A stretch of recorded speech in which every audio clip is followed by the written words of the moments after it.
Buddha's Brain, second chapter, The Evolution of Suffering. இந்த சாப்டர்ல author ஒரு கேள்வி கேட்கிறாரு. Why do we suffer so much அப்படின்னு. லைஃப்ல ஹாப்பினஸ், லவ், பீஸ் எல்லாமே இருக்குது. ஆனா அதே டைம்ல stress, fear, anxiety, disappointment, pain கூட கான்ஸ்டன்டா இருந்துட்டு தான் இருக்கு.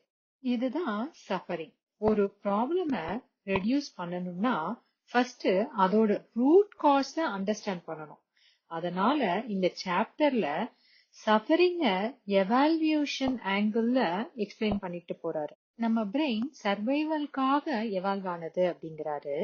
நாம எவால்வ் ஆகும்போது 3 பேசிக் ஸ்ட்ராட்டஜிஸ் டெவலப் பண்ணிருக்கோம். ஃபர்ஸ்ட் ஒன்னு செப்பரேஷன். நானு வேர்ல்டுல இருந்து தனி அப்படின்னு ஃபீல் பண்றது. Second stability. எப்பவும் மைண்டையும் பாடியையும் பேலன்ஸா மெயின்டைன் பண்றதுக்கு ட்ரை பண்ணிட்டே இருக்கிறது. தேர்ட் ஒன்னு அப்ரோச் அண்ட் அவாய்ட். ஆனந்தமா இருக்கணும்னு நினைக்கிறது, கஷ்டத்தை அவாய்ட் பண்றது. இது சர்வைவலுக்கு யூஸ்ஃபுல்லானது, ஆனா ஹாப்பினஸ்க்கு அவசியம் கிடையாது. இதுல என்ன ப்ராப்ளம் சொல்றாருன்னா, ரியாலிட்டியில எல்லாமே கனெக்டடா இருக்கு, எல்லாமே சேஞ்ச் ஆயிட்டே இருக்கும். சந்தோஷங்கிறது எப்பவுமே பெர்மனன்ட்டும் கிடையாது. அதே மாதிரி கஷ்டத்தையும் நாம அவாய்ட் பண்ணவே முடியாது. அதனால பிரெயினுக்கு ஆபத்துன்னு ஒரு சிக்னல் வரும்போது ஃபியர், கிரேவிங், ஆங்ஸைட்டி, டிஸ்சாட்டிஸ்பாக்சன் எல்லாம் ஜெனரேட் ஆயிடுது. அதே மாதிரி நம்ம பிரெயின்ல ஒரு நெகட்டிவ் பயாஸ் இருக்கு. என்னன்னா, ஒரு பேட் எக்ஸ்பீரியன்ஸ் வந்திருக்கு நமக்கு அப்படின்னா அது ஸ்ட்ராங்கா ஒரு மார்க் விழுந்துடுது பிரெயின்ல.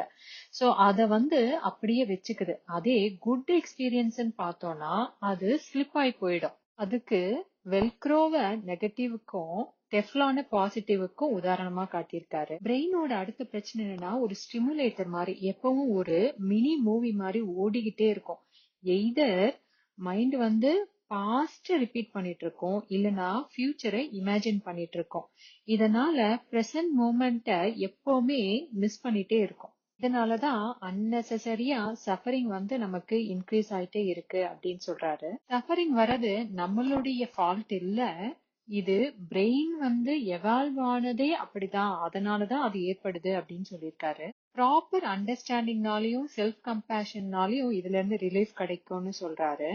நம்முடைய சஃபரிங்க ஜட்ஜ் பண்ணாம சாஃப்டா, கைண்டா, கம்பேஷனேட்டா அப்ரோச் பண்ணும்போது பிரெயின் தானாவே ஸ்லோவா சேஞ்ச் ஆயிடும். இதனால attention, awareness and overall life quality improve ஆகும் அப்படிங்கறத இந்த சாப்டர்ல எக்ஸ்பிளைன் பண்ணிருக்காரு. Thank you friends.